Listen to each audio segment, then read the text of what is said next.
जी cafe lecture 76 आज के lecture का आगाज करते हैं। आज के लेक्चर में हम फ्रेश चैप्टर स्टार्ट करने जा रहे हैं, रिलेटेड पार्टीज। लेकिन उससे पहले कल के लेक्चर में से कौन सा टॉपिक, अच्छा ओवरऑल फार्मिंग है, हाँ बिल्कुल वो भी डिस्कस कर लेते हैं लेकिन उससे पहले होम असाइनमेंट आपकी थी चैप्टर 15 की, ये वॉल्यूम 2 है। आपने एक चीज नोट की होगी, इसमें से कोई भी क्वेश्चन ऐसा नहीं है जो आईकैप के पास पेपर में आया हो। तो ये बेसिकली आपको ये जो एक्सरसाइज दी गई थी आपको प्रैक्टिकली ये बताने के लिए कि किस तरीके से काम होता है, आपके नॉलेज को आपको यूं समझ लीजिए अंडरस्टैंडिंग प्रोवाइड करने के लिए। एग्जाम टेस्टिंग जो है वो इस तरीके से आईकैप नहीं करता। इस चैप्टर में से एनालिटिकल प्रोसीजर वाले में से वो जब as risk assessment question set करता है ना, analytical procedure as risk assessment, उसमें केस स्टडीज हैं वो, लेकिन चैप्टर 11 में हमने कवर कर ली थी। जब एनालिटिकल प्रोसीजर को एज सब्सटेंटिव प्रोसीजर टेस्ट करता है, यानी ये चैप्टर 15, तो इसमें वो केस स्टडी टेस्ट नहीं करता, सिर्फ आपको कंसेप्ट टेस्ट करता है। रिप्रोडक्शन का क्वेश्चन वो सेट करता है। हाँ, रिप्रोडक्शन के क्वेश्चन में हो सकता है कि वो आपको कंप्लीट कंसेप्ट की बजाय पार्ट ऑफ द कंसेप्ट पूछ ले। फॉर एग्जांपल आपसे ये पूछ ले कि reliability of data for analytical procedure के पॉइंट्स बताइए। फॉर एग्जांपल आपसे ये पूछ सकता है कि बताइए एनालिटिकल प्रोसीजर परफॉर्म किया, लेकिन आपकी जो एक्सपेक्टेड फिगर थी, एस्टिमेटेड फिगर थी, उसमें और क्लाइंट की फिगर में सिग्निफिकेंट डिफरेंस है, अनयूजुअल फ्लक्चुएशंस है, बताइए अब क्या करेंगे। तो आपको पता है हम 3 पॉइंट जो थे उनको मेंशन करेंगे। तो आपसे पार्ट ऑफ द कंसेप्ट भी पूछ सकता है, लेकिन एक्सपेक्टेड ये पूछेगा रिप्रोडक्शन का क्वेश्चन, केस स्टडी नहीं पूछेगा। ये आपको 4 क्वेश्चंस बेसिकली आपकी अंडरस्टैंडिंग डेवलप करने के लिए आपके साथ शेयर किए गए थे। इसमें खास तौर पे क्वेश्चन नंबर जो 2 था, 2 ये समझ लीजिए कि आप प्रैक्टिकली किस तरीके से काम करते हैं, एग्जैक्टली उसी स्टाइल में दिया गया। तो अगर कुछ स्टूडेंट्स से क्वेश्चन नंबर 2 अटेम्प्ट नहीं भी हुआ, कोई प्रॉब्लम नहीं। अगर आपने क्वेश्चन नंबर 1, क्वेश्चन नंबर 4 ये 2 क्वेश्चन भी कर लिए ना तो काफी है। आप एग्जाम में भी अगर फर्ज कीजिए इस स्टाइल की कोई केस स्टडी आती है, आप उसको हैंडल कर सकते हैं। क्वेश्चन नंबर 3 शायद कुछ स्टूडेंट से हुआ हो, कुछ से ना हुआ हो, और इसी तरह क्वेश्चन नंबर 2 भी। क्वेश्चन नंबर 3 और 2 समझ लें ऑप्शनल है। क्वेश्चन नंबर 2, लेकिन मैं ये आपको सजेस्ट करूंगा एक दफा रीड जरूर कर ले क्वेश्चन नंबर 2, क्योंकि प्रैक्टिकली जब कभी आप एनालिटिकल प्रोसेस परफॉर्म करने जाएंगे ना, इन्हीं ग्राउंड्स के ऊपर परफॉर्म कर रहे होंगे, बेसिस यही स्टेप्स होंगे, स्टेप 1 2 3। ठीक है, इसको रीड जरूर कर लें, आपको अंदाजा हो जाए कि एनालिटिकल परफॉर्म करते हुए हम पहले एक अपनी स्टैंडर्ड फिगर लेते हैं, फिर उसमें जो कुछ चीजें ऐड होनी होती हैं उनको ऐड कर लेते हैं, कुछ चीजें लेस होनी होती हैं उनको लेस कर लेते हैं, फिर उसके बाद जो हमारी फिगर होती है उसे क्लाइंट की एक्चुअल फिगर के साथ कंपेयर करते हैं। ये पैटर्न समझाना आपको मकसद है बस। अगर ये आपने देख लिया तो कैलकुलेशंस की डिटेल में जाने की जरूरत बिल्कुल भी नहीं है। ठीक है, पढ़े उसको, फॉर्मेट भी समझ आ जाए काफी है। ठीक है, लेकिन अगर कैलकुलेशन फर्स्ट कीजिए किसी स्टूडेंट को समझ आ गई तो वो बहुत अच्छा, लेकिन एग्जाम में इसकी कोई रेलेवेंस नहीं होगी। आप अगर इस चैप्टर की ये 4 क्वेश्चन में से एक भी क्वेश्चन नहीं करते ना, आपके एग्जाम पे इंशाल्लाह कोई फर्क नहीं पड़ेगा इस चीज से। कभी उसने नहीं पूछा और ना ही एक्सपेक्टेड है कि वो पूछेगा इस तरीके से। लेकिन बहरहाल मैं कम से कम to be on safe side question number 1 और क्वेश्चन नंबर 4 ये जरूर रिकमेंड करूंगा कि आपको अटेम्प्ट करना चाहिए। इनमें कोई प्रॉब्लम तो नहीं है, बाकी ठीक है। बाकी एक और चीज, फॉर्मेट भी डिफरेंट हो सकता है। ठीक है, फॉर्मेट भी डिफरेंट हो सकता है, लेकिन आपने देखना है कि आपको ये पता होना चाहिए नंबर आपके कैलकुलेटर पे वो नंबर नहीं आ रहा ना जो उसने लिखा हुआ है, उसको छोड़े। लेकिन आपको ये पता होना चाहिए ये चीज ऐड कर रहा है, क्या ये ऐड होनी चाहिए, ये चीज लेस कर रहा है, क्या ये चीज लेस होनी चाहिए, ये अपने आप से पूछे। अगर ये ऐड लेस आपको समझ आ रहा है ना तो कैलकुलेशन मैच नहीं भी कर रही, कोई इशू नहीं है जी।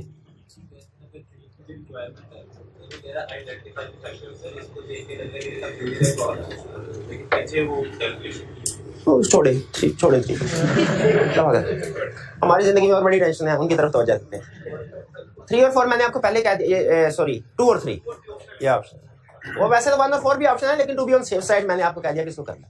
अच्छा, कल के लेक्चर में हमने कंक्लूजन जहां पे पहुंचे थे वो ये, कल जो लेक्चर छोड़ा था हमने वो एनालिटिकल प्रोसीजर के हमने पहले पढ़े यूजेस और कुछ डेफिनेशन और उसके यूजेस, फिर इसके बाद हमने स्टडी किया एनालिटिकल प्रोसीजर का यूज एज सब्सटेंटिव प्रोसीजर।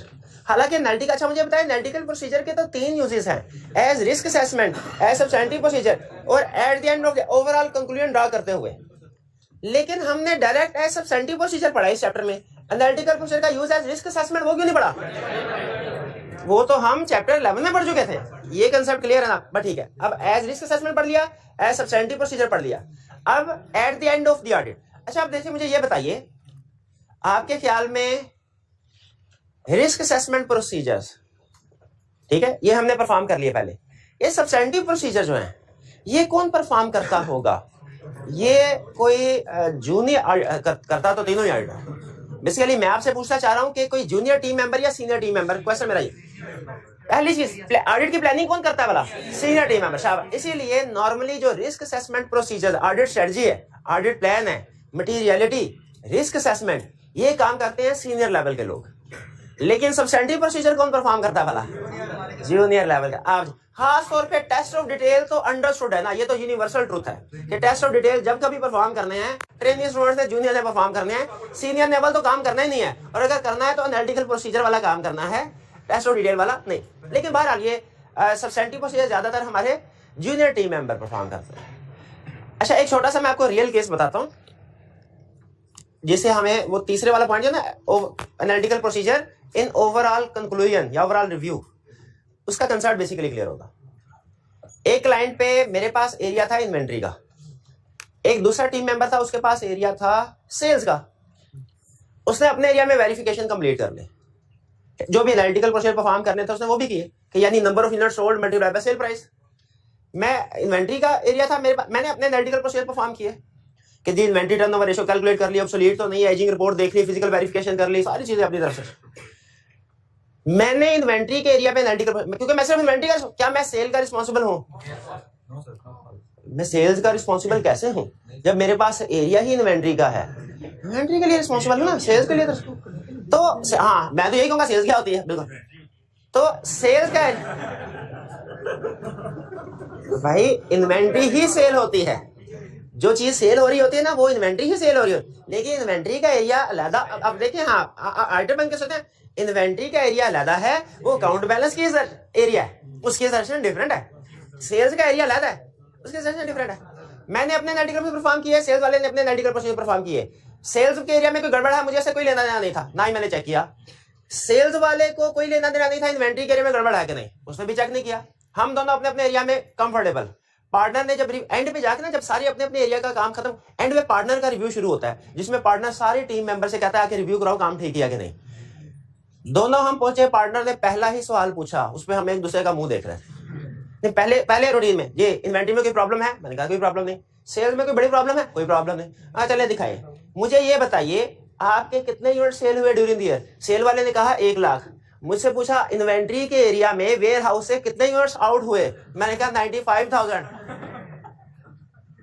कहने के बाकी किधर? मैंने कहा कोई बात। अब मुझे ये बताइए, अच्छा इसी तरह वाइस वर्सा भी हो सकता है। उस आर्टिकल में बेसिकली हुआ ये था, इन्वेंट्री से 1,05,000 यूनिट आउट हुए थे, सेल्स रिकॉर्ड हुई थी 1 लाख यूनिट्स की। तो कहने लगा बाकी के यूनिट, मैं कहा सर बाकी के मुझे नहीं पता।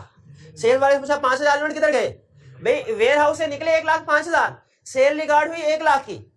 तो अच्छा मैं कहूं सर मेरे से हल्फिया बयान ले ले, इन्वेंट्री से 1,05,000 यूनिट ही निकला है। सेल्स वाला कहे सर मेरे से भी हल्फिया बयान ले ले, 1 लाख यूनिट ही सेल हुआ है। तो हम दोनों का एरिया ठीक था अपने अपने एंड पे। लेकिन बताइए पार्टनर ने क्या इंडिविजुअल कंक्लूजन पे रिलाई करना होता है कि उसने ओवरऑल कंक्लूजन है? तो एंड पे जो लास्ट स्टेज पे क्या पार्टनर को इस तरीके से सोचना चाहिए?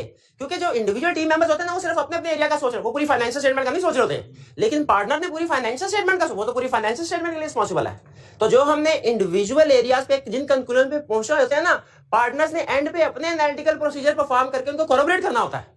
देखना होता है कि फाइनेंशियल स्टेटमेंट्स जो हैं, जो उसकी ओवरऑल अंडरस्टैंडिंग है सारी एरियाज की, उसके मुताबिक कंसिस्टेंट है कि नहीं है। ठीक है। और अगर एंड पे इस रिव्यू में कोई रिस्क सामने आ जाए जो पहले नहीं सामने आया था, तो बताइए अब हमें क्या कहना चाहिए कि भाई ऑडिट तो हो गया, आप कुछ नहीं करना, कि उस रिस्क के मुताबिक मजीद प्रोसीजर परफॉर्म करने चाहिए। यही कह रहा है स्टैंडर्ड। एंड पे जब पार्टनर ओवरऑल रिव्यू, ये ओवरऑल रिव्यू असल में पार्टनर कर रहा होता है कंक्लूजन ड्रॉ करने के लिए। तो इसका मकसद क्या होता है? इसके 3 मकसद हैं। इसका पहला मकसद यह है कि जो इंडिविजुअल टीम मेंबर्स ने कंक्लूजन ड्रॉ किए हुए हैं उनको कोलैबोरेट करना, कंफर्म करना। इसका दूसरा मकसद होता है एग्रीगेट ओवरऑल लेवल पे देखना कि एक एरिया अगर दूसरे एरिया के साथ लिंक हो रहा है तो क्या वो कंसिस्टेंट है कि नहीं, दोनों में कंसिस्टेंसी है कि नहीं है। और अगर तीसरा पॉइंट, अगर कोई ऐसा रिस्क सामने आ जाए जो पहले सामने नहीं आया था, अनरिकॉग्नाइज, उसको एड्रेस करना, प्रोसीजर परफॉर्म करना है। अब पार्टनर ने अपने एंड पे जब ये देखा कि इंडिविजुअली तो इन दोनों के एरिया ठीक है, हम एग्रीगेट लेवल पे, ओवरऑल लेवल पे देखें कि फाइनेंशियल स्टेटमेंट्स के डिफरेंट एलिमेंट्स एक दूसरे के साथ कंसिस्टेंट है कि नहीं, कंसिस्टेंट नहीं थे। अब पार्टनर को इस चीज से गर्ज नहीं थी कि कौन सही कौन, दोनों की क्लास की पार्टनर, उनका जाओ पता करके लाओ। और फिर जब हम वो होती है, सबकी होती है, फिर भागा भागा क्लाइंट के पास मैं भी गया, वो दूसरा सेल्स वाला भी गया, तो पता चला कि क्लाइंट की कुछ पॉलिसी थी, वो सैंपल बेसिस के ऊपर फ्री ऑफ कॉस्ट कुछ चीजें डिस्ट्रीब्यूटर्स वगैरह को प्रोवाइड करते थे। तो ये जो 5000 यूनिट थे बेसिकली वेयर हाउस से निकले जरूर थे, लेकिन ये सेल नहीं, फ्री ऑफ कॉस्ट सैंपल था। फिर उसकी डॉक्यूमेंटेशन वगैरह हमने ली, अप्रूवल वगैरह ली, फिर जाके पार्टनर को बताया, पार्टनर को तसल्ली हुई। अब देखिए ये रिस्क तो सामने आ गया ना कि कहीं 5000 यूनिट मिस एप्रोप्रिएशन तो नहीं हुए थे। तो अगर मुझे बताइए, अगर eight the end of the audit partner ये एनालिटिकल प्रोसीजर, एनालिटिकली पार्टनर ने देखा ना कि इन दोनों का प्लॉजिबल रिलेशनशिप एक तरह से बनता है, भाई इन्वेंट्री से जो चीजें भी आउट हो सेल्स होनी चाहिए, ठीक है। इसी तरह एक दूसरा प्रोसीजर भी था, वो है इररिलेवेंट है कि परचेजेस जितनी हुई ना, जितनी परचेज वो सारी की सारी इन्वेंट्री में इन होनी चाहिए। ऐसा ना हो परचेजेस 1 लाख यूनिट किए, इन्वेंट्री में इन 95,000 हुए, वो भी प्रॉब्लमेटिक। अब ये फायदा होता है eight the end of the audit overall analytical procedure perform करने का, कि पता चल जाता है कि जो लोगों ने इंडिविजुअली काम किया हुआ है वो ओवरऑल एग्रीगेट लेवल पे भी कंसिस्टेंट है कि नहीं चीजें। और इसमें अगर डिफरेंस आ जाए तो रिस्क सामने आ सकता है, जो रिस्क हमारे पहले अनरिकॉग्नाइज हो सकता है, जो पहले हम आइडेंटिफाई ना कर सके हो, ठीक है। तो ये है ओवरऑल तीसरा ऑब्जेक्टिव, तीसरा पर्पस एनालिटिकल प्रोसीजर परफॉर्म करने का। और ये याद रखिए जो तीसरा पर्पस है ना, प्रैक्टिकली सिर्फ और सिर्फ पार्टनर करता है। क्यों भला पार्टनर करता है? क्योंकि उसने पूरी फाइनेंशियल से हम एज इंडिविजुअल टीम मेंबर पूरी फाइनेंशियल स्टेटमेंट के लिए रिस्पॉन्सिबल नहीं है। तो हम तो अपने एरिया के लिहाज से इंडिविजुअल काम करेंगे, बाकी एरिया में तबाही फ्री हो, हमें उससे कोई लेना देना नहीं है। लेकिन पार्टनर ने सारी फाइनेंशियल स्टेटमेंट्स के एलिमेंट्स को देखना होता है, एक दूसरे के साथ उसकी अंडरस्टैंडिंग के मुताबिक कंसिस्टेंट है कि नहीं। ये है पर्पस एनालिटिकल प्रोसीजर का थर्ड वाला। ये क्लियर हो गया? एक दफा जरा रीडिंग कर लें क्विक से, ताकि जो लैंग्वेज यूज की गई है वो कंफर्टेबल हो जाए इसके साथ।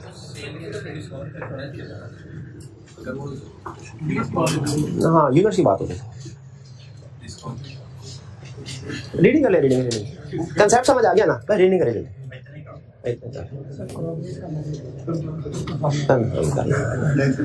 कोलैबोरेट करने का मतलब कंफर्म करना।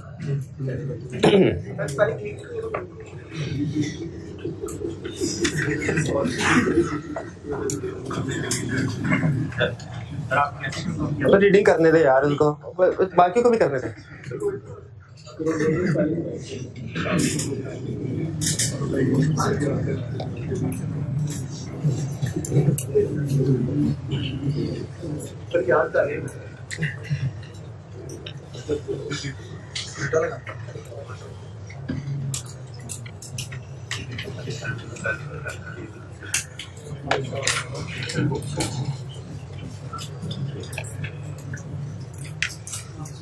जी रीडिंग कर लिया आपने? वही बातें लिखी है, कोई नई बात तो नहीं है जी। हाँ जी, जो प्रीवियसली अनरिकॉग्नाइज्ड रिस्क क्या है, वो जो शायद इनिशियली जब हमने first time analytical procedure perform किए थे उस वक्त शायद हमारे सामने ना आया हो, ठीक है। तो बात यहाँ पे वो हमें ये समझाना चाह रहा है कि आप अगर 10 बजे हैं, आप ऑडिट रिपोर्ट के ऊपर साइन करने लगे ना अभी, और उस वक्त भी आपको पता चले वो कोई ऐसी इंफॉर्मेशन, ऐसा रिस्क है रह गया एड्रेस होने से, तो आपने साइन नहीं करने, पहले जाके रिस्क की बेस पे रिस्क को रिवाइज करें, एडिशनल प्रोसीजर परफॉर्म करें जो उस रिस्क की वजह से जरूरी है। सारे का सारा ऑडिट दोबारा नहीं होगा, लेकिन सिर्फ उस एडिशनल रिस्क का जो इंपैक्ट है उसके प्रोसीजर परफॉर्म करें, फिर आगे साइन करें। ये नहीं क्लाइंट के साथ अगर डेडलाइन एग्री कर लिए, उस डेडलाइन के ऊपर हमारे लिए लाजमी हो गया कि हमने जरूर रिपोर्ट देनी है। नहीं, अगर सर्कमस्टेंसेस ऐसी राइज होती हैं, हमें मजीद काम करना है, आप एक्सटेंड करें उसको, वरना उनसे कहें सर ये स्कोप लिमिटेशन होगी, अगर हम एविडेंस नहीं इकट्ठा करते हम मॉडिफाइड ओपिनियन देंगे। और कोई क्वेश्चन क्लियर हो गया ये? और कोई क्वेश्चन? सर आपने 105 जो यूनिट है, ये 1,05,000 को कैसे आउट काउंट कर दिए, जबकि आप सेल्स के साथ ही करेंगे ना कि डीडीएम बनाए? नहीं, वो असल में एक रिकंसिलिएशन होती है प्रैक्टिकली, उसे मूवमेंट भी कहते हैं। जैसे सब्सटेंटिव प्रोसीजर में हमने मूवमेंट बताई ना, लोन में बनाई थी, फिक्स एसेट में ओपनिंग इतने हैं, परचेज इतने हुए, सेल इतने हो गए, क्लोजिंग इतना है, फिक्स एसेट में बनाई थी। इसी तरह ये मूवमेंट का शेड्यूल बनाया था लोन में भी, ओपनिंग लोन इतना है, ड्यूरिंग द ईयर इतना लिया, इतना रीपे हो गया, क्लोजिंग इतना है। ये हम मूवमेंट बनाते हैं। आपको जो सिखाई गई ना, ये अमाउंट्स में सिखाई गई है। प्रैक्टिकली जब आप जाएंगे ना, तो ये कुछ एरियाज में यूनिट्स यानी क्वांटिटी की बेस पे भी मूवमेंट बनती है, खासतौर पे इन्वेंट्री के एरिया में, कि ओपनिंग इन्वेंट्री इन यूनिट्स कितनी थी, अमाउंट नहीं, इन यूनिट्स कितने थे, कितने यूनिट्स ड्यूरिंग द ईयर आए, कितने सेल हुए, क्लोजिंग कितने हैं। और ये जो यूनिट्स आए ना, ऐड हुए हैं, असूली तौर पे इन्हें परचेजेस के साथ मैच होना चाहिए कि परचेजेस कितने यूनिट्स हुए हैं। क्योंकि जो इन्वेंट्री वाला फ्रॉड करता है ना, ये 2 पॉइंट ऑफ टाइम पे फ्रॉड करता है। एक, यूनिट्स परचेज तो होते हैं लेकिन वो रिकॉर्ड कम करता है और बाकी बेच देता है। और दूसरा, यूनिट सेल नहीं होते, fake sale, fake issue show करवा देता है और उनको लादा से बेच देता है। तो इसीलिए हमारा असूल ये होता है कि जितने यूनिट्स परचेज और एडिशंस इन्वेंट्री में ये मैच होनी चाहिए। उसी तरह इन्वेंट्री में से जो जितने यूनिट्स आउट हुए हैं और जितने यूनिट सेल हुए हैं ये मैच होने चाहिए। अगर इनमें कहीं फर्क है इसका मतलब है गड़बड़ है। चलिए अब हम चलते हैं अपने नेक्स्ट कंसेप्ट चैप्टर की तरफ जो कि है रिलेटेड पार्टी। आज के लेक्चर में हम सिर्फ इंट्रोडक्टरी डिस्कशन करेंगे, जो इसके डिटेल्ड प्रोसीजर्स हैं वो कल के लेक्चर में हम डिस्कस करेंगे। बेसिकली इसके दो हिस्से हैं। एक रिलेटेड पार्टी के हवाले से रिस्क असेसमेंट और फिर उस रिस्क के बेस पे प्रोसीजर क्या परफॉर्म करना है। दूसरा बड़ा एरिया ये है, बड़े एरियाज और भी कंसेप्ट्स हैं, बड़े एरियाज ये हैं कि रिलेटेड पार्टी के हवाले से रिस्क असेसमेंट और कितनी तरह के रिस्क हमारे सामने आ सकते हैं, फिर उसके बाद जो रिस्क सामने आए उनके सब्सटेंटिव प्रोसीजर क्या परफॉर्म करना है। आज का लेक्चर हमारा इंट्रोडक्शन और रिस्क असेसमेंट के फेज पे होगा। कल वाले लेक्चर में हम ये सब्सटेंटिव प्रोसीजर को डिस्कस कर रहे होंगे कि कितनी तरह के रिस्क आ सकते हैं रिलेटेड पार्टीज में और हमने कैसे उनको एड्रेस करना। क्लियर? अच्छा, अब स्टार्ट कर रिलेटेड पार्टी। सबसे पहले रिलेटेड पार्टी की डेफिनेशन और रिलेटेड पार्टीज हमारे लिए अहम क्यों है, ये कंसेप्ट। डेफिनेशन सबसे पहले, ये रिलेटेड पार्टी का कंसेप्ट हम पहले क्लास में शायद किसी वक्त में डिस्कस कर चुके हैं कि जिस तरह हम नेचुरल पर्संस के रिश्तेदार होते हैं जो कि वालिदैन बहन भाई वगैरह हो सकते हैं जिनका हम पे इन्फ्लुएंस होता है, एग्जैक्टली उसी तरह कॉर्पोरेट एनवायरनमेंट में कॉर्पोरेट कंपनीज के भी रिलेटेड पार्टीज होती हैं। ठीक है, अब रिलेटेड पार्टीज कौन है? देखिए, रिलेटेड पार्टी का मतलब ऐसी पार्टी जिसका हम पे या तो कंट्रोल है या इन्फ्लुएंस है, या तो कंट्रोल है या इन्फ्लुएंस। कंट्रोल का मतलब क्या है कि डिसीजन मेकिंग सारी हमारी वो करेंगे, जैसे हमारे वालिदैन। अच्छा, मैं अब जो एग्जांपल दे रहा हूं ना, अब मेहरबानी उसको सुन के समझे, अपनी एग्जांपल ऐड ना करवाएं। तो जो रिलेटेड पार्टी, कौन सी पार्टी, किस पार्टी को कहते हैं? जिसका हम पे किसी ना किसी तरीके से कंट्रोल है या इन्फ्लुएंस है। अब ये इन दोनों में फर्क है। कंट्रोल का मतलब यह है कि कंप्लीटली डिसीजन मेकिंग वही कर रहे हैं जैसे हमारे वालिदैन, और इन्फ्लुएंस का मतलब यह कंप्लीट डिसीजन मेकिंग वो नहीं कर रहे, वो हमें मशवरा, लेकिन उनका मशवरा हमारे फैसलों को बाज़ औक़ात बदलता है। जैसे हमारे बहन भाई, हम उनसे मशवरा लेते हैं और समटाइम उनके मशवरे के मुताबिक अमल भी करते हैं, लेकिन उनका कंट्रोल नहीं होता। एग्जैक्टली उसी तरह एक कंपनी के कंटेक्स्ट में अगर हम बात करें तो क्या एक कंपनी की भी रिलेटेड पार्टीज हो सकती हैं? यस, हो सकती हैं। रिलेटेड पार्टीज की कौन सी होंगी? हर वो इंडिविजुअल या ऑर्गेनाइजेशन, दो अल्फाज यूज कर रहा हूं, हर वो इंडिविजुअल या ऑर्गेनाइजेशन जिसका हमारे क्लाइंट पे, हमारे क्लाइंट कंपनी पे जिसका ऑडिट कर रहे हैं, इन्फ्लुएंस है या कंट्रोल है, वो उसकी रिलेटेड पार्टी होगा। ठीक है, वो उसकी रिलेटेड पार्टी हो। फॉर एग्जाम्पल, अगर हम बात करें इंडिविजुअल्स की, तो वो कौन कौन से इंडिविजुअल्स हो सकते हैं जिनका हमारी क्लाइंट कंपनी पे कंट्रोल या इन्फ्लुएंस होगा? वो हो सकते हैं डायरेक्टर्स, वो हो सकते हैं की ऑफिसर्स, सीएफओ, सीईओ वगैरह। CFO, CEO, director, majority share holder, छोटे मोटे नहीं, मेजॉरिटी शेयर होल्डर, ये हो सकते हैं वो इंडिविजुअल जिनका इन्फ्लुएंस हो सकता है क्लाइंट पे। और अगर हम बात करें ऑर्गेनाइजेशन की, किस किस ऑर्गेनाइजेशन का कंट्रोल या इन्फ्लुएंस हो सकता है? वो है होल्डिंग कंपनी, वो है एसोसिएटेड कंपनीज। ठीक है, एसोसिएटेड कंपनीज भी इसमें आएंगी। तो ये है रिलेटेड पार्टी का कंसेप्ट कि ऐसी पार्टीज जिनका हमारे क्लाइंट पे इन्फ्लुएंस या कंट्रोल होगा, जैसे नेचुरल पर्सन का होता है। ठीक, अच्छा, अब आगे चलते हैं भी रिलेटेड पार्टी। अच्छा, इस रिलेटेड पार्टी में ना फैमिली मेंबर्स भी आ जाते हैं। यानी अकाउंटिंग में शायद आपने ये कंसेप्ट पढ़ा होगा, अकाउंटिंग का कंसेप्ट थोड़ा लिमिटेड, रिस्ट्रिक्टेड है। ऑडिट का कंसेप्ट थोड़ा वाइड है। यानी ऑडिट में वो ऐसी, वो कहता है जी जिस जिस पार्टी का भी इन्फ्लुएंस या कंट्रोल हुआ ना, वो रिलेटेड पार्टी या हो सकता है, वो रिलेटेड पार्टी। इसका मतलब है डायरेक्टर्स के जो फैमिली मेंबर्स हैं, सीईओ के फैमिली मेंबर्स हैं, सीएफओ के फैमिली मेंबर्स हैं, वो भी हमारी रिलेटेड पार्टी में शामिल होंगे।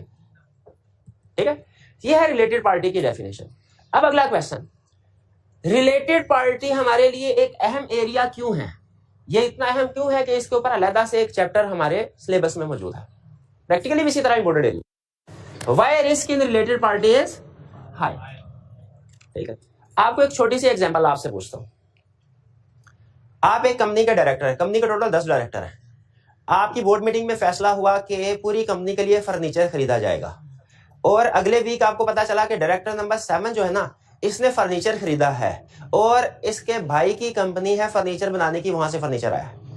आपके जहन में क्या पहली चीज क्या जहन में आएगी? मार्केट प्राइस पे, कहीं महंगा तो नहीं खरीद लिया, या ऐसा तो नहीं कोई खराब चीज थी भाई की बिक नहीं रही थी और भाई ने कंपनी को दिलवा दी।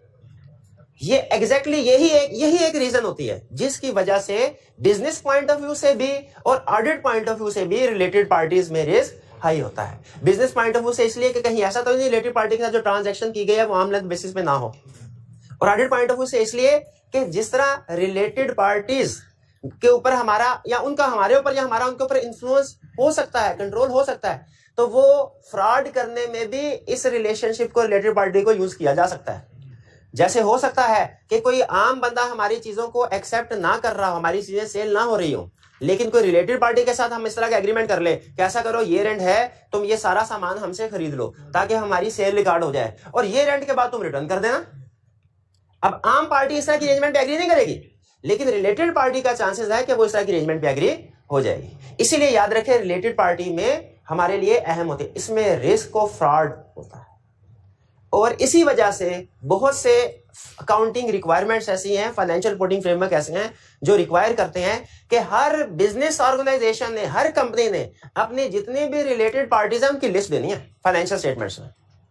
और अगर आपने IAS 24 पढ़ा रिलेटेड पार्टीज का, रिलेटेड पार्टी का पाकिस्तान में भी IFRS में भी एक स्टैंडर्ड है जो आप एडवांस लेवल पे जाके पढ़ेंगे रिलेटेड पार्टीज का, जो 3 चीजें रिक्वायर करता है, बेसिक 3 रिक्वायरमेंट्स है। पहला, हर कंपनी जब फाइनेंशियल स्टेटमेंट्स बनाए जितनी भी रिलेटेड पार्टीज हैं उनकी लिस्ट प्रोवाइड करें, कंप्लीट लिस्ट, फिर उनके साथ नेचर ऑफ रिलेशनशिप बताए, ये डायरेक्टर है, ये CFO है, ये CEO, ये स्पाउस ऑफ डायरेक्टर है, ये होल्डिंग कंपनी है, ये सब्सिडरी कंपनी है। पहला, list name of related parties, identify करें कौन कौन सी रिलेटेड पार्टी। दूसरा, उनके साथ नेचर ऑफ रिलेशनशिप बताए। तीसरा, ट्रांजैक्शंस बताएं कि ड्यूरिंग द ईयर इनके साथ ट्रांजैक्शंस क्या क्या हुई हैं। बल्कि मुझे केस स्टडी याद आ गई, केस स्टडी में उसने कहा कि during the year related party के साथ कोई भी ट्रांजैक्शन नहीं हुई, इसलिए रिलेटेड पार्टी का डिस्क्लोजर इंक्लूड नहीं किया गया। क्या ठीक है? नहीं। इसका जवाब था फिर भी आएगा। क्यों? क्योंकि अगर ट्रांजैक्शन नहीं भी हुई, लिस्ट ऑफ रिलेटेड पार्टीज, उनके साथ नेचर ऑफ रिलेशनशिप, ये बताना लाजमी है। ठीक है, तो ये स्टैंडर्ड तकरीबन हर फ्रेमवर्क रिक्वायर करता है कि रिलेटेड पार्टी से रिलेटेड जो रिक्वायरमेंट्स हैं वो डिस्क्लोज होनी चाहिए फाइनेंशियल स्टेटमेंट्स में। इसीलिए आपने शायद कुछ केस स्टडी में इनडायरेक्टली छोटा मोटा ये कंसेप्ट भी पढ़ा होगा कि रिलेटेड पार्टी ट्रांजैक्शंस को अगर डिस्क्लोज ना करें तो ये मिस स्टेटमेंट होती है, मिस स्टेटमेंट। और आपको वो याद करवा दूं, when applicable financial reporting framework is not acceptable but required by law, उसमें आपको मैंने एग्जांपल ये बताई थी कि अगर रिलेटेड पार्टी ट्रांजैक्शन डिस्क्लोज नहीं करते, फाइनेंशियल स्टेटमेंट मिसलीडिंग होगी। हमने ऐसे फ्रेमवर्क को एक्सेप्ट ही नहीं करना जिसमें रिलेटेड पार्टी की रिक्वायरमेंट्स ना हो, क्योंकि फाइनेंशियल स्टेटमेंट मिसलीडिंग हो जाती है। याद है ये कंसेप्ट? चलिए, तो अब हमें ये समझ आ गई कि रिलेटेड पार्टी है क्या, और हमें पता चल गया कि रिलेटेड पार्टी ट्रांजैक्शन में normally risk of misstatement high होगा आम ट्रांजैक्शन की निस्बत। ठीक है, अच्छा क्यों रिस्क? एक तो है रिस्क ऑफ कंप्लीटनेस। देखिए, एक तो रीजन ये है कि रिलेटेड पार्टी का ट्रांजैक्शन नॉर्मली कॉम्प्लेक्स होते हैं। उसने 4 रीजन बताई हैं बुक में, मैं आपको 2 जो अहम वाली रीजन है वो डिटेल में डिस्कस कर रहा हूं। रिस्क ऑफ रिलेटेड पार्टी का एरिया ऑडिटर के लिए अहम क्यों है? पहली रीजन, रिस्क होता है कि शायद मैनेजमेंट ने सारी की सारी रिलेटेड पार्टीज रिलेशनशिप या रिलेटेड पार्टी ट्रांजैक्शन डिस्क्लोज नहीं किए होंगे, डिस्क्लोज नहीं किए। ठीक है, और इवन अगर डिस्क्लोज किए भी हो, जैसे फर्स्ट कीजिए एक्सट्रीम केस में वही एग्जांपल लेते हैं, नॉट एक्सेप्टेबल बट रिक्वायर्ड, के फ्रेमवर्क में रिलेटेड पार्टी की रिक्वायरमेंट्स नहीं है, तो फिर ये रिस्क खत्म हो गया। क्योंकि हम मैनेजमेंट से पूछेंगे, भाईजान आपने रिलेटेड पार्टी रिक्वायरमेंट्स को डिस्क्लोज नहीं किया, तो कहेंगे सर क्योंकि फ्रेमवर्क में रिक्वायरमेंट्स ही नहीं है, हमारा फ्रेमवर्क रिक्वायर नहीं करता। क्या हम रिलेटेड पार्टी पे काम खत्म कर देंगे? नहीं खत्म करेंगे। क्यों? क्योंकि दूसरा रिस्क अभी भी मौजूद है। क्या? Risk of fraud. देखिए, अब थोड़ा ना ऑडिटर पॉइंट ऑफ व्यू से सोचें प्रैक्टिकली। मैनेजमेंट के ऊपर ना एक ही जिम्मेदारी है, क्या? कि अगर उनका फ्रेमवर्क रिक्वायर करता है तो रिलेटेड पार्टी रिलेशनशिप और ट्रांजैक्शन को डिस्क्लोज किया जाए। ऑडिटर के ऊपर डबल रिस्पॉन्सिबिलिटी है कि अगर फ्रेमवर्क रिक्वायर करता है ना, तो हमने ये भी इंश्योर करना है कि रिलेटेड पार्टी रिलेशनशिप ट्रांजैक्शन सही डिस्क्लोज हुए कि नहीं। साथ में ये भी देखना है कि क्या इन रिलेटेड पार्टी ट्रांजैक्शन में कहीं कोई फ्रॉड तो शामिल नहीं है, किसी रिलेटेड पार्टी के साथ मिलकर फ्रॉड तो नहीं किया गया।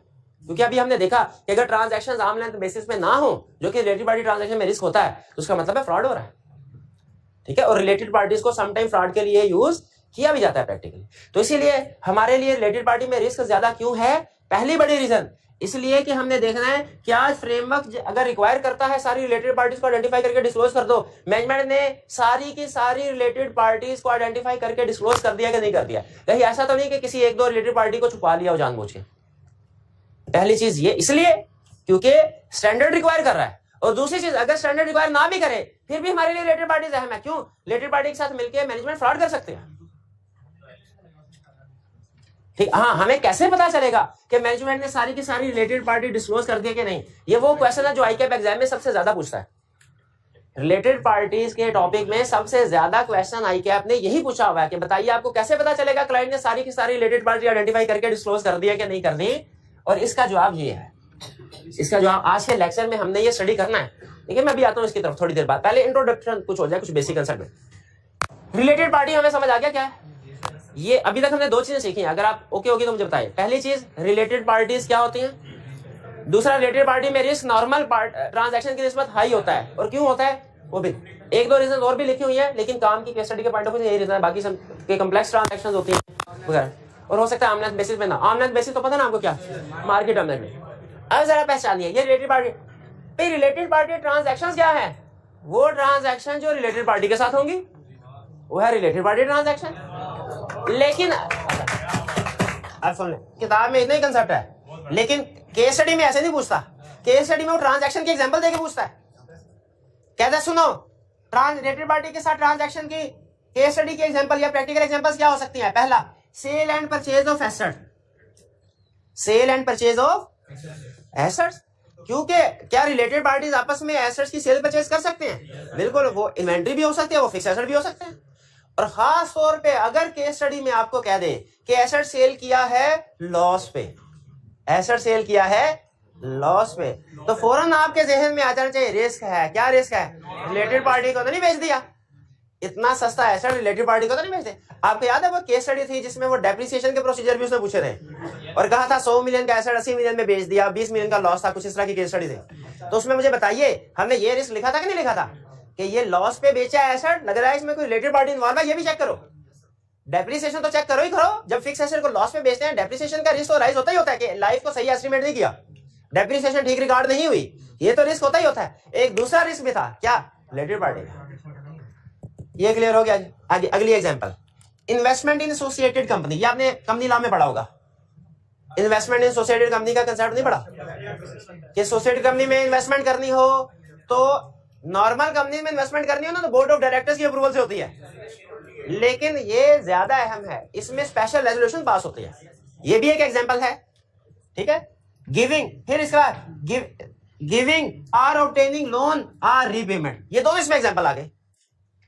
ठीक है, केस स्टडी में अगर आपको कहे कि कोई एक कंपनी है जिसको आपने लोन दिया है, मे भी वो एसोसिएटेड हो, मे भी ना, अगर क्वेश्चन में उसने क्लियरली कहा एसोसिएटेड, हम फौरन कहेंगे ठीक है। लेकिन अगर वैसे भी कह देना कि आपकी मैन्युफैक्चरिंग कंपनी और दूसरी कंपनी को लोन दिया है, तो हम सोचेंगे लोन देना तो बैंक का काम है, इस कंपनी ने क्यों लोन दिया है? हो ना हो ये रिलेटेड पार्टी लग रही है। तो सोल्यूशन में ये लिखना होगा आपको एक लाइन ये भी कि अगर उसने क्वेश्चन में क्लियरली मेंशन नहीं किया कि आपने जिसको लोन दिया है, जिसके साथ ये सिग्निफिकेंट ट्रांजैक्शन है, उसके बारे में नहीं बताया रिलेटेड पार्टी है कि नहीं, तो आपने सोल्यूशन में लिखना होगा इंडिकेशन है कि रिलेटेड पार्टी हो। भाई मैंने जो एग्जामिन करने में क्या ऐसा कंसेप्ट है जो मैंने नहीं बताया था मेरे भाई, आपको अंदाजा नहीं है। ये तरह की छोटी छोटी बात करते हैं, टीचर डिस्टर्ब होता है, कंसेप्ट मेरे जेहन से निकल जाते हैं। आपको नहीं अंदाजा इस चीज का, मैं टीचर हूं, मुझे अंदाजा है। आप समझ रहे होते हैं कि टीचर आता है ना वो सारी चीजें उसको लफज में लफज है, ऐसा नहीं होता। हमने एक कंसेप्ट के साथ दूसरा कंसेप्ट, दूसरे के साथ तीसरा, तीसरे का चौथी एग्जाम्पल लिंक की होती है। वो जब आप दरमियान में इस तरह बार बार डिस्टर्ब करते हैं ना वो लिंक, और मैं बहुत दफा ऐसा हुआ है, आपको पता भी नहीं चला, मैं कई एग्जाम्पल नहीं डिस्कस कर सका। वो फिर बाद में आता है तो किसी ना किसी बहाने से डिस्कशन में कर देता हूँ, लेकिन वो जो उस कंसेप्ट में घुमाया हमने किया होता है नहीं कि यहाँ पे इसके साथ ये एग्जाम्पल रिलेट करने से, वो फिर नहीं हो पाती। तो कोशिश किया करें कि दरमियान में जब मैं लेक्चर डिलीवर कर रहा हूँ ना, थोड़ी ये नोका टोकी ना किया करें। दरमियान में टाइम है, बिल्कुल खुलखुला के बोले, हंसे बोले, मुझे कोई इतराज नहीं है, लेकिन जब दरमियान में थोड़ा सा ब्रेक आ जाए, चलते लेक्चर में नहीं। चलें, कहाँ पे था मैं? हाँ, investor associated company, associated company. अच्छा, अब मुझे ये बताइए, दोनों एग्जांपल्स मैंने आपके सामने रख दी। एक है sale and purchase of assets, एक है इन्वेस्टमेंट इन एसोसिएटेड कंपनी। और इन्वेस्टमेंट की डेफिनेशन में आपको याद होगा उसने कहा था इसमें इक्विटी इन्वेस्टमेंट भी शामिल है, लोन भी।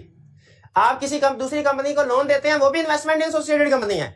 आप किसी दूसरी कंपनी के शेयर्स खरीदते हैं, वो भी इन्वेस्टमेंट इन एसोसिएटेड कंपनी है, याद है ना? तो एग्जाम में ये आपको समझ आ जाएगी कि इन्वेस्टमेंट में लोन और इक्विटी दोनों शामिल है। मुझे सिर्फ एक सवाल का जवाब दीजिए। एक दफा आपने केस स्टडी टेस्ट की और उसमें एक कंसेप्ट इस पॉइंट के ऊपर बेस कर रहा था और स्टूडेंट्स को पिक नहीं कर पाए स्टैंडर्ड ये कहता है कि ये रिलेटेड पार्टी के साथ आप ट्रांजैक्शंस करते हैं ना, इनमें रिस्क ज्यादा है, एग्रीड। लेकिन इन ट्रांजैक्शन में भी कुछ ऐसी ट्रांजैक्शन है जिनमें रिस्क वेरी हाई है। जैसे ये ट्रांजैक्शन है, कुछ ट्रांजैक्शन है ऑर्डिनरी कोर्स ऑफ बिजनेस की और कुछ होती है outside ordinary course of business. Ordinary course of business transaction किसको कहते हैं? डे टू डे बेसिस पे की जाते हैं। Outside ordinary course of business कौन सी ट्रांजैक्शन है? जो कि डे टू डे बेसिस पे नहीं, नॉर्मली की नहीं जाती वो।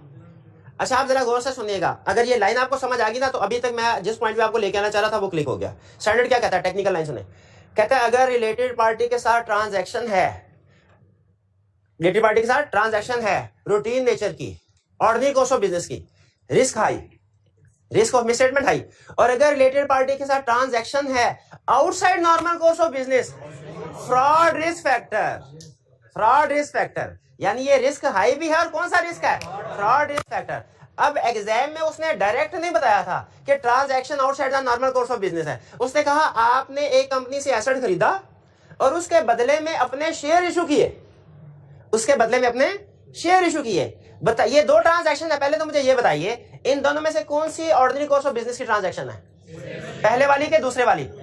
Cell and purchase of asset या कि investment in associated company? Sale and purchase of asset, ये है ऑर्डिनरी कोर्स ऑफ बिजनेस के ट्रांजैक्शन। और इन्वेस्टमेंट इन एसोसिएटेड कंपनी, ये देखिए, एसोसिएटेड कंपनी को लोन देना, उसके शेयर्स एक्वायर करना, ये हम बार बार नहीं करते। ये transaction outside the normal course of business है। क्यों क्या नॉर्मल कोर्स ऑफ बिजनेस में एक मैन्युफैक्चरिंग कंपनी दूसरी कंपनी को लोन देती है? ये बैंक के लिए तो ऑर्डिनरी कोर्स ऑफ बिजनेस की ट्रांजैक्शन है, एक मैन्युफैक्चरिंग कंपनी के लिए ऑर्डिनरी कोर्स ऑफ बिजनेस की ट्रांजैक्शन नहीं है। नहीं, sale and purchase of asset, inventory भी इसमें शामिल है, इन्वेंट्री भी शामिल है ना इसमें फिक्स एसेट भी शामिल हो सकते हैं अगर ज्यादा फिक्स एसेट सेल किए तो। अच्छा, अभी तक की डिस्कशन में ये समझ आ गई कि रिलेटेड पार्टी ट्रांजैक्शन दो तरह की हो सकती है। एक हो सकती है ऑर्डिनरी कोर्स ऑफ बिजनेस की, एक आउटसाइड। और outside ordinary course of business में रिस्क ज्यादा है, बल्कि रिस्क ऑफ फ्रॉड है। ये पॉइंट पिक कीजिएगा, ये कल के लेक्चर में मैंने इसको लिंक करवाना है कि रिलेटेड पार्टी ट्रांजैक्शन है तो क्या करना है, और अगर related party transaction outside the normal course of business है तो क्या करना। वो एक स्पेशल केस है जो स्टैंडर्ड ने डिस्कस किया हुआ। ये भी क्लियर हो गया। आगे चलते हैं। रिस्पॉन्सिबिलिटी क्या रिलेटेड पार्टी के हवाले से? मैनेजमेंट की रिस्पॉन्सिबिलिटीज क्या है? और मैनेजमेंट की रिस्पॉन्सिबिलिटी है 3, और वो भी तब जब एप्लीकेबल फाइनेंशियल रिपोर्टिंग फ्रेमवर्क में रिलेटेड पार्टी की रिक्वायरमेंट लिखी हुई है, जो कि पाकिस्तान में लिखी हुई है। अगर एप्लीकेबल फाइनेंशियल रिपोर्टिंग फ्रेमवर्क में रिलेटेड पार्टी के हवाले से रिक्वायरमेंट्स लिखी हुई है ना, तो मैनेजमेंट की जिम्मेदारी है उसने रिलेटेड पार्टीज को आइडेंटिफाई करना है, अकाउंट फार करना है और डिस्क्लोज करना है। और डिस्क्लोज में भी 3 चीजें डिस्क्लोज करनी है: आइडेंटिटी या name of related parties, nature of relationship और ट्रांजैक्शन। 3 अल्फाज मैंने बोले मैनेजमेंट की रिस्पॉन्सिबिलिटी में: आइडेंटिफाई करना, अकाउंट फार करना, डिस्क्लोज करना। और तीनों में रिस्क है कि मैनेजमेंट डंडी मार ले, या जानते हुए या अनजाने में। आइडेंटिफाई करने का मतलब क्या है? मैनेजमेंट सारी की सारी रिलेटेड पार्टीज और उस ट्रांजैक्शन को आइडेंटिफाई कर ले, लिस्ट बना ले। इसमें क्या रिस्क हो सकता है कि हो सकता है सारी रिलेटेड पार्टी आइडेंटिफाई ना कर सके। दूसरा लफ्ज है अकाउंट फार। अकाउंट फार का मतलब क्या है कि रिलेटेड पार्टी के साथ ट्रांजैक्शन जो है ना, इनको मार्केट वैल्यू पे रिकॉर्ड करना है, आर्म लेंथ बेसिस पे रिकॉर्ड करना है। यह है अकाउंट फार का मतलब। और रिस्क क्या है कि आर्म लेंथ बेसिस पे रिकॉर्ड नहीं होंगे। और फिर तीसरा काम डिस्क्लोज करना है कि रिलेटेड पार्टी की जितने भी ट्रांजैक्शंस हैं, पार्टीज हैं, उनको फाइनेंशियल डिस्क्लोज। और इसमें क्या रिस्क है कि हो सकता है उसने डिस्क्लोज ना किया हो। एग्जैक्टली। अच्छा, ये जो डिस्क्लोज नहीं किया ना, इसकी वजह से रिपोर्ट में इंपैक्ट आता है। ये हम कल के लेक्चर में डिस्कस करेंगे, ठीक है। बाकी 2 रिस्क कौन से रह गए? आइडेंटिफाई करना है और अकाउंट फार करना, ये भी कल के लेक्चर में डिस्कस करेंगे, ठीक है। कि अगर ट्रांजैक्शन आर्म लेंथ बेसिस पे है या नहीं है तो क्या करना है, कैसे वेरीफाई करेंगे ट्रांजैक्शन आर्म लेंथ बेसिस पे है। आज के लेक्चर में हमारी डिस्कशन क्या बोला, कैसे इंश्योर करें कि सारी की सारी रिलेटेड पार्टीज को आइडेंटिफाई कर लिया गया है। आइडेंटिफाई किया है, ये फॉर लिखा, अकाउंट नहीं लिखा। Identify, account for and disclose, ये है मैनेजमेंट की जिम्मेदारी। 3 अल्फाज जेहन में आपके होने चाहिए: आइडेंटिफाई, अकाउंट फॉर, डिस्क्लोज। फिर उसके ऑडिटर की जिम्मेदारी क्या है? पहली रिस्पॉन्सिबिलिटी तो ये है कि अगर applicable financial reporting framework require करता है तो ऑडिटर देखे क्या वाकई ही सारी की सारी रिलेटेड पार्टीज आइडेंटिफाई होके प्रॉपर्ली अकाउंट फॉर और डिस्क्लोज हो गई है कि नहीं, ठीक है। ये एक बार ऑब्टेन अंडरस्टैंडिंग, अंडरस्टैंडिंग ऑब्टेन करनी है, अंडरस्टैंडिंग ऑब्टेन करेगा तो फिर ही आगे काम कर सकेगा ना, ये तो जनरल बात है। To ensure related party transactions are identified, count for and, यानी जो मैनेजमेंट की जिम्मेदारी है, ऑडिटर की जिम्मेदारी है, देखें वो जिम्मेदारी पूरी हुई कि नहीं मैनेजमेंट की। लेकिन एक और जिम्मेदारी भी है, ये वाहिद स्टैंडर्ड है जिसमें ऑडिटर की जिम्मेदारी मैनेजमेंट की जिम्मेदारी से ज्यादा है, वरना नॉर्मली ऑडिटर की जिम्मेदारी मैनेजमेंट की जिम्मेदारी से कम है।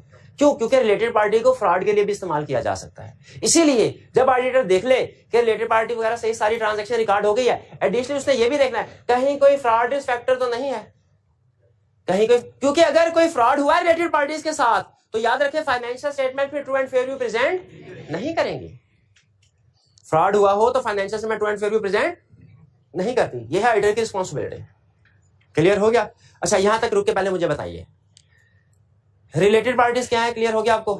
रिलेटेड पार्टी ट्रांजैक्शन क्या है ये भी समझ आ गई, और कुछ ट्रांजैक्शन नॉर्मल है ऑर्डिनरी कोर्स ऑफ बिजनेस और कुछ outside ordinary course of business का एग्जांपल क्या है? Sale and purchase of inventory for example, and fix asset बीसी में हम क्लासिफाई कर, और outside the ordinary course of business के इन्वेस्टमेंट इन एसोसिएटेड कंपनी, यानी किसी कंपनी को लोन दे देना, उसके शेयर्स को खरीद लेना और इनकी रीपेमेंट, सेटलमेंट, एडजस्टमेंट वगैरह, ये सारी चीजें outside the normal course of business.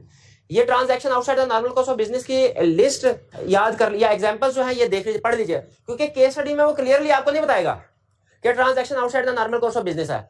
आपको केस स्टडी में ट्रांजैक्शंस को देख के हो क्या रहा है अंदाजा लगाना पड़ेगा कि outside the normal course of business है कि नहीं है। ठीक, अच्छा, फिर इसके बाद मैनेजमेंट की रिस्पांसिबिलिटी क्या है रिलेटेड पार्टी के हवाले से? Identify, confirm, disclose. ऑडिटर की रिस्पांसिबिलिटी क्या? ऑडिटर की रिस्पांसिबिलिटी डबल है उससे, उसने ये भी देखना है आइडेंटिफाई, कॉन्फर्म, डिस्क्लोज, और फिर साथ ही साथ रिस्क ऑफ फ्रॉड भी देखना है कि नहीं। अंडरस्टैंडिंग को ओके आना। अब आते हैं सबसे अहम एग्जाम पॉइंट ऑफ व्यू से कंसेप्ट की तरफ। अभी तक समझ लीजिए आपकी बेसिक्स थे। अहम कंसेप्ट क्या है? एज ऑडिटर आप ये कैसे इंश्योर करेंगे कि सारी की सारी रिलेटेड पार्टीज आइडेंटिफाई होके डिस्क्लोज हो गई हैं। इसको वो एग्जैक्ट 3 तरीकों से पूछता है। पहला तरीका, what is the requirement, what procedure would you perform to ensure completeness of related party relationship and transaction. इसमें तो क्लियरली आपको पता चल गया कि क्या प्रोसीजर हम परफॉर्म करेंगे इंश्योर करने के लिए कि रिलेटेड पार्टी सारी की सारी कंप्लीट रिकॉर्ड हो गई है कि नहीं। पहला ही। दूसरे तरीके से वो पूछ सकता है कि कैसे आप क्या प्रोसीजर परफॉर्म करेंगे इंश्योर करने के लिए there are no omitted related party relationship या ट्रांजैक्शन। ये भी वही बात है। तीसरा तरीका, वो आपसे पूछ सकता है बताइए क्या रिस्क असेसमेंट प्रोसीजर्स परफॉर्म करेंगे रिलेटिंग टू रिलेटेड पार्टीज। ये जो रिस्क असेसमेंट प्रोसीजर्स होते हैं ना, ये ही प्रोसीजर्स हैं वो जो हम परफॉर्म करते हैं इंश्योर करने के लिए कंप्लीटनेस ऑफ रिलेटेड पार्टी। यानी रिस्क असेसमेंट प्रोसीजर पूछ ले रिलेटेड पार्टी के। जिस तरह मैंने आपको कल बताया था ना, रिलायबिलिटी ऑफ एविडेंस के पॉइंट डिफरेंट है और reliability of data for analytical procedure के पॉइंट डिफरेंट है। उसी तरह अगर आपसे सिंपल पूछे ना जनरल कि बताइए रिस्क असेसमेंट प्रोसीजर क्या है, तो हम वही बताएंगे चैप्टर 3 बारे, inquiry, observation, inspection, analytical procedure, ये रिस्क असेसमेंट प्रोसीजर है। लेकिन अगर कहे रिस्क असेसमेंट प्रोसीजर बताओ रिलेटेड पार्टी के हवाले से, तो फिर आपने उठ के रिलेटेड पार्टी वाले में आ जाना है। रिलेटेड पार्टी के हवाले से रिस्क असेसमेंट प्रोसीजर कौन से हैं? ये वाले जो भी हम पढ़ने जा रहे हैं। तो ये देखिए स्टूडेंट कहता है सर रिस्क असेसमेंट प्रोसीजर दोबारा क्यों पढ़ा रहे हैं, ये तो हमने पढ़ लिए हुए हैं। Procedure to obtain understanding of internal control to assess risk of material statement financial level, ये तो पढ़ लिए हुए हैं, एग्जांपल भी याद है। दोबारा क्यों पढ़ा रहे हैं भाई? दोबारा with respect to related party पढ़ा रहे हैं। एग्जाम में भी आपने सिर्फ रिस्क असेसमेंट प्रोसीजर का लफ्ज पढ़ के खुश नहीं हो जाना, आगे देखना है रिलेटेड पार्टी का लफ्ज है कि नहीं है। अगर रिलेटेड पार्टी का लफ्ज है तो ये वाले चैप्टर पे आ जाएगा, अगर रिलेटेड पार्टी का लफ्ज नहीं है। क्लियर हुई है बात? अच्छा, अब आगे चलते हैं। प्रोसीजर क्या? प्रोसीजर सबसे पहले इंक्वायरी। अच्छा, इसमें हमारी हत्तल इम्कान कोशिश होगी रिलेटेड पार्टी में कि जितना मलबा क्लाइंट पे डाल सकते हैं ना डाल दे, हमारा काम, क्योंकि ये पहला कंसर्न तो क्लाइंट का है ना। पहले तो क्लाइंट के भाई फर्ज कीजिए अगर स्टैंडर्ड मुझे ये कहता है ये कंपनी के डायरेक्टर है और देखना है कि इनके भाई के साथ कोई ट्रांजैक्शन हुई है कि नहीं, तो इनके भाई कौन है ये तो मेरे लिए आइडेंटिफाई करना मुश्किल होगा। इनकी पहली जिम्मेदारी लॉ ने इनकी लगाई है कि ये खुद से बताएं कि ये मेरे भाई है जिनके साथ ट्रांजैक्शन हुई है। इसीलिए स्टैंडर्ड में आप प्रोसीजर में आप देखेंगे कि कम जगहों पे उसने ये कहा है कि एज ऑडिटर आप ये काम करें, ये काम करें। ज्यादातर किसी ना किसी दूसरे की जिम्मेदारी लगाई है। ठीक है, सबसे पहला करें इंक्वायरी कर लो। किससे इंक्वायरी करें? हमारा मकसद क्या है, ये ध्यान में रखिएगा। एग्जाम में सबसे ज्यादा पूछा जाने वाला क्वेश्चन है कि रिलेटेड पार्टीज कैसे इंश्योर करेंगे सारी की सारी रिलेटेड पार्टीज आइडेंटिफाई होकर डिस्क्लोज हो गई है कि नहीं, कैसे इंश्योर करेंगे कंप्लीटनेस ऑफ रिलेटेड पार्टी। तो पहले सबसे पहला पॉइंट क्या है, इंक्वायरी करें। मैनेजमेंट से पूछ रहे सर कौन कौन सी रिलेटेड पार्टी है, मैनेजमेंट से पूछ रहे क्या कह रहा है, inquire management regarding related parties के बताइए, आप बताइए मैनेजमेंट, आप बताइए कौन कौन सी रिलेटेड पार्टीज है, लिस्ट दीजिए हमें, और मैनेजमेंट बताएगी। इसमें 3 चीजें आपने पूछनी है, आइडेंटिटी, रिलेशनशिप और ट्रांजैक्शन। क्या मतलब इसका, आइडेंटिटी नाम, कौन कौन सी रिलेटेड पार्टीज है, इंडिविजुअल है उसका नाम, कंपनी है उसका नाम, दूसरे नंबर पे रिलेशनशिप क्या है, डायरेक्टर है, स्पाउस ऑफ सीईओ है, होल्डिंग कंपनी है, एसोसिएटेड है, कौन है, और ट्रांजैक्शन क्या सेल कर रहे हैं, परचेज कर रहे हैं, फिक्स एसेट्स है, इन्वेंटरी थी, क्या चीज है। फिर इसके बाद इंक्वायर करें मैनेजमेंट से एंड अदर से। ऊपर सिर्फ मैनेजमेंट था, नीचे कह रहे हैं मैनेजमेंट से भी अदर से भी, क्या रिगार्डिंग कंट्रोल्स। ये पूछा था रिलेटेड पार्टी के हवाले से, और ये पूछ रहा है controls relating to related party के हवाले से। स्टैंडर्ड की एक आदत है, वो जब कभी आपसे ये कहता है ना कि मैनेजमेंट से कोई इंफॉर्मेशन लो, जैसे आगे चल के हम पढ़ेंगे कि सब्सिक्वेंट इवेंट की इंफॉर्मेशन लो फॉर एग्जांपल, तो आपसे अगली बात वो नॉर्मली हमेशा ये करता है कि उस इंफॉर्मेशन को प्रिपेयर करते हुए जो कंट्रोल्स है ना वो भी अंडरस्टैंड करो, इंक्वायर करो। इसलिए कि वो कहता है अगर जो इंफॉर्मेशन प्रिपेयर हुई, जिन कंट्रोल्स में प्रिपेयर हुए कंट्रोल स्ट्रॉन्ग है ना, तो आपकी इंफॉर्मेशन रिलायबल है। अगर वो कंट्रोल्स वीक है ना, तो ये इंफॉर्मेशन भी रिलायबल नहीं है। तो पहले वो कह रहा है क्लाइंट से रिलेटेड पार्टी की इंफॉर्मेशन लो, फिर कह रहा है पूछो क्लाइंट से कि भाई इस इंफॉर्मेशन को प्रिपेयर करते हुए आपके क्या कंट्रोल्स थे, ठीक है, ताकि हमें पता चल जाए कि कंट्रोल स्ट्रॉन्ग थे कि वीक थे। उस लिहाज से हमारी रिलायंस जो है वो इंक्रीज डिक्रीज हो सकती है। और कंट्रोल्स आपने खासतौर पर एक तो ये पूछना है कि कैसे पता चलता है आपको कोई रिलेटेड पार्टी है कि नहीं। कुछ रिलेटेड पार्टीज आइडेंटिफाई करना बहुत आसान है, होल्डिंग सब्सिडियरी एसोसिएट बहुत आसान है, रजिस्टर ऑफ शेयर होल्डर्स होते हैं, पता चल जाते हैं। लेकिन कुछ रिलेटेड पार्टी ट्रांजैक्शन आइडेंटिफाई करना मुश्किल होता है। जैसे डायरेक्टर्स कौन है, डायरेक्टर भी रिलेटेड पार्टी है, वो हमें पता चल जाएगा, डायरेक्टर के साथ ट्रांजैक्शन होगी ना फौरी समझ आ जाए। लेकिन डायरेक्टर के रिलेटिव के साथ अगर ट्रांजैक्शन है, वो जब तक डायरेक्टर नहीं बताएगा ना, हमारे लिए आइडेंटिफाई करना मुश्किल हो जाता है, मुश्किल हो जाता है। इसीलिए हम उनसे पूछेंगे इंक्वायर मैनेजमेंट, भाई आप कैसे आइडेंटिफाई करते हैं रिलेटेड पार्टीज। वो कहता है सर असल में लॉ की रिक्वायरमेंट है, जब कभी बोर्ड मीटिंग हो उसमें फैसले हो रहे हो, जिस डायरेक्टर्स का भी किसी कॉन्ट्रैक्ट में इंटरेस्ट है उसे डिस्क्लोज करना होता है। तो डायरेक्टर्स वाले तो हम सारे मीटिंग में डिस्क्लोज आइडेंटिफाई कर लेते हैं, वो आपको मिनट्स ऑफ द मीटिंग पढ़ेंगे, पता चल जाएगा कौन कौन सी ट्रांजैक्शन में किस डायरेक्टर का इंटरेस्ट है, पूछ लिया। फिर उसके बाद एक और चीज का कंट्रोल, क्या, to approve transaction, related party के ट्रांजैक्शन कौन अप्रूव कर रहा है। रिलेटेड पार्टी आपने अब कंपनी लॉ भी इसमें थोड़ा सा इन्वॉल्व हो रहा है। कंपनी लॉ की एक रिक्वायरमेंट है, पहली चीज अगर किसी डायरेक्टर का इंटरेस्ट है ना डिस्क्लोज करे, फिर उसके बाद वो डायरेक्टर साइड पे हो जाएगा, बाकी डायरेक्टर्स जो है अप्रूव करेंगे। तो रिलेटेड पार्टी ट्रांजैक्शन अप्रूव करनी है डायरेक्टर्स ने।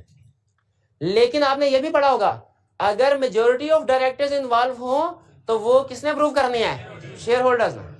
तो इसीलिए हम उनसे पूछना, बताइए भाई आपका प्रोसेस क्या है, रिलेटेड पार्टी ट्रांजैक्शन को कोई अप्रूव भी कर रहा है कि नहीं कर रहा, ठीक है, और एप्रोप्रिएट अथॉरिटी अप्रूव कर रही है कि नहीं। ये तो नहीं मेंबर्स ने अप्रूवल करनी थी और डायरेक्टर्स अप्रूवल के साथ साइन हो गया ट्रांजैक्शन वाली। ये हो गया इंक्वायरी का फेज, ये क्लियर है। इसमें हमने मैनेजमेंट से इंक्वायर कर लिया। फिर इसके बाद डिस्कशन अमंग एंगेजमेंट टीम आपस में भी एक दूसरे के साथ डिस्कस करेगी।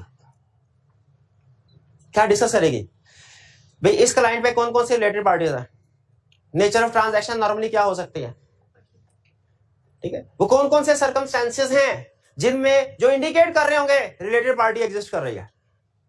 जैसे अगर कोई फिक्स एसेट लॉस पे बेचा गया, ये कैसी सर्कमस्टेंसेस जो इंडिकेट कर रहे हैं रिलेटेड पार्टी है।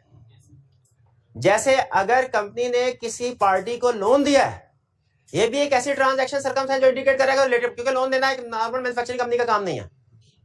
और कौन कौन से डॉक्यूमेंट एंड रिकॉर्ड है जिनसे पता चल जाएगा कि कोई रिलेटेड पार्टी इन्वॉल्व है। ये सारे मामलात डिस्कशन अमंग एंगेजमेंट टीम से सामने आएंगे। ये असल में होते क्या है, जब भी कोई मीटिंग स्टार्ट हो, जब ऑडिट स्टार्ट होता है ना, एक पहली मीटिंग होती है जिसमें ऑफिशियली सारी टीम एक दूसरे से मिलती है। वैसे तो फर्म के अंदर हर बंदा एक दूसरे को जान रहा होता है, लेकिन चूंकि कुछ लोग किसी दूसरे ऑडिट क्लाइंट पे काम कर रहे हैं, कुछ किसी और पे काम कर रहे हैं, तो प्लानिंग होती है ना, तो जब स्टार्ट करना होता है ना ऑडिट, सारे लोग आपस में मिलते हैं कि जी इस एंगेजमेंट पे ये बंदा सीनियर है, ये सेमी सीनियर है, ये जूनियर है, ये मैनेजर है और ये एंगेजमेंट पार्टनर होगा। सारी टीम आपस में मिलती है, उस मीटिंग को स्टैंडर्ड नाम देता है डिस्कशन अमंग एंगेजमेंट टीम। उसमें बहुत से मैटर डिस्कस होते हैं। इन स्टैंडर्ड कहता है रिलेटेड पार्टी के हवाले से उसमें आपने ये मैटर डिस्कस करने हैं। इस मीटिंग का जो बेसिक ऑब्जेक्टिव होता है पता है क्या होता है, कि जो सीनियर लेवल के लोग हैं जिन्होंने हो सकता है पिछले साल में इस क्लाइंट को ऑडिट किया हो या जिनका जनरली एक्सपीरियंस हो इस इंडस्ट्री का, वो अपने इस एक्सपीरियंस को जूनियर टीम मेंबर के साथ शेयर करें। जूनियर को शायद इतना अंदाजा ना हो कि रिलेटेड पार्टी का कैसे आइडेंटिफाई करने हैं, तो सीनियर उनको बता रहे होंगे नेचर एंड एक्सटेंट। जैसे किसी ने पिछले साल ऑडिट किया है, वो कह रहा होगा सर इनकी ये 3 रिलेटेड पार्टी है जिनके साथ ज्यादा ट्रांजैक्शन करते हैं। ये professional through out the audit, हमें सिर्फ स्टार्ट में नहीं रिलेटेड पार्टीज को आइडेंटिफाई करना, थ्रू आउट द ऑडिट भी अलर्ट रहना है। बात ऐसा होता है स्टार्ट में हमें कोई रिलेटेड पार्टी नहीं मिलती, ड्यूरिंग ऑडिट डॉक्यूमेंटेशन वगैरह चेक करते हुए रिलेटेड पार्टी मिल सकती है। तो professional steps through out the audit maintain रखना है। फिर circumstances, senior team member junior को बताते हैं कि किन किन सिचुएशन में रिलेटेड पार्टीज आइडेंटिफाई हो सकती है। जैसे अगर मैंने आपको ना बताया होता कि फिक्स एसेट अगर लॉस पे सेल हो रहा तो रिलेटेड पार्टी उसमें आ सकते हैं, तो शायद आप ना सोचते, मे भी कुछ सोचते कुछ ना सोचते, लेकिन जब बता दिया मैंने एज सीनियर तो अब आप हमेशा इसी लाइन के ऊपर सोचेंगे। प्रैक्टिकली भी इसी तरह होता है। और डॉक्यूमेंट्स एंड रिकॉर्ड, आप मुझे बता सकते हैं कोई एक एग्जांपल, अभी मैंने पढ़ाया नहीं कंसेप्ट, ऐसे डॉक्यूमेंट्स या रिकॉर्ड की जिससे रिलेटेड पार्टीज आइडेंटिफाई होती है। मिनट्स ऑफ द मीटिंग, शाबाश। अच्छा कौन सी मीटिंग के मिनट्स? डायरेक्टर्स के भी, शेयर होल्डर्स के भी, शेयर होल्डर की मीटिंग के भी मिनट, ठीक है। तो कुछ डॉक्यूमेंट्स या रिकॉर्ड ऐसे होते हैं क्या जिनसे, बिल्कुल। अब ये डिस्कशन चलेगी एंगेजमेंट टीम के दौरान में, ताकि जब ऑडिट करने के लिए जाएं तो बेसिक अंडरस्टैंडिंग हर टीम मेंबर को रिलेटेड पार्टी के हवाले से। अच्छा अब है इंस्पेक्शन, कि आपको अब असल में ये जो डॉक्यूमेंट से रिकॉर्ड है ना, समझ लीजिए इसी को डिटेल में स्टडी करने जा रहे हैं। एग्जाम में पूछ सकता है बताइए वो कौन कौन से डॉक्यूमेंट्स या रिकॉर्ड हैं जिनको आप, एक तो क्लाइंट से हमने लिस्ट ले ली ना, ये इससे हमें पता चल गया कौन कौन सी रिलेटेड पार्टी है। फिर इसके अलावा हम खुद से भी कुछ रिकॉर्ड इंस्पेक्ट करेंगे, कुछ डॉक्यूमेंट्स या रिकॉर्ड इंस्पेक्ट करेंगे जिससे रिलेटेड पार्टी आइडेंटिफाई हो सकती है। अब हमें वो लिस्ट दे रहा है। पहली चीज कह रहा है कि एज ऑडिट टीम मेंबर आपने बैंक कंफर्मेशन और लीगल कंफर्मेशन को जरूर इंस्पेक्ट करना है, इसमें आपको रिलेटेड पार्टी मिल जाएगी। बैंक कंफर्मेशन से कैसे मिलेगी, साबित करें। बैंक गारंटी वगैरह दी होगी अगर किसी की। लीगल कंफर्मेशन, लॉयर, जो ग्रुप स्ट्रक्चर है, कौन सी होल्डिंग कंपनी है, कौन सी सब्सिडरी कंपनी है, उसको डील कौन कर रहा होगा भाई, एसोसिएटेड कंपनी के जितने भी लीगल रिक्वायरमेंट्स है, कॉर्पोरेट रिपोर्टिंग ये लॉयर करते हैं ना, तो इनको पूरे ग्रुप का अंदाजा होता है कि होल्डिंग कंपनी कौन है, सब्सिडरी कौन है, होल्डिंग का डायरेक्टर कौन है, सब्सिडरी का डायरेक्टर कौन है। तो बैंक और लीगल कंफर्मेशन में हम उनको स्पेसिफिकली कह सकते हैं कि अगर रिलेटेड पार्टी के बारे में आपको इन्फॉर्मेशन ना बताएं। मिनट्स ऑफ द मीटिंग, ये भी बात हो गई, बोर्ड मीटिंग और जनरल मीटिंग भी, जनरल मीटिंग। फिर other records or documents. Other record or document कौन से हैं, ये वाले स्टैंडर्ड, हालांकि ये भी डॉक्यूमेंट्स और रिकॉर्ड है जिनको इंस्पेक्ट करके आप रिलेटेड पार्टीज को आइडेंटिफाई करेंगे। ये भी डॉक्यूमेंट्स और रिकॉर्ड है जिनको इंस्पेक्ट करके रिलेटेड पार्टी को आइडेंटिफाई करेंगे। ये वाले स्टैंडर्ड ने खास तौर पे जिक्र किया, अदर्स को अलग से किया। क्यों? स्टैंडर्ड कहता है ये आपने हर ऑडिट में लाजमी करना है, ये आपकी मर्जी है, चाहे करें ना, हाँ। लेकिन एग्जाम में हम दोनों लिखेंगे प्रोसीजर। जब एग्जाम में हमसे कहेगा, एग्जाम में अच्छा 2 क्वेश्चन आपसे पूछ रहा हूं, अभी जजमेंट हो जाती है आपकी, वैल्यूएशन हो जाती है। पहला क्वेश्चन उसने कहा बताओ क्या प्रोसीजर परफॉर्म करेंगे to ensure completeness of related parties. 1 2 3 4, पहला दूसरा तीसरा चौथा के सारे। अब पूछे बताओ कौन कौन से डॉक्यूमेंट्स या रिकॉर्ड है जिनको इंस्पेक्ट करेंगे for identification of related parties.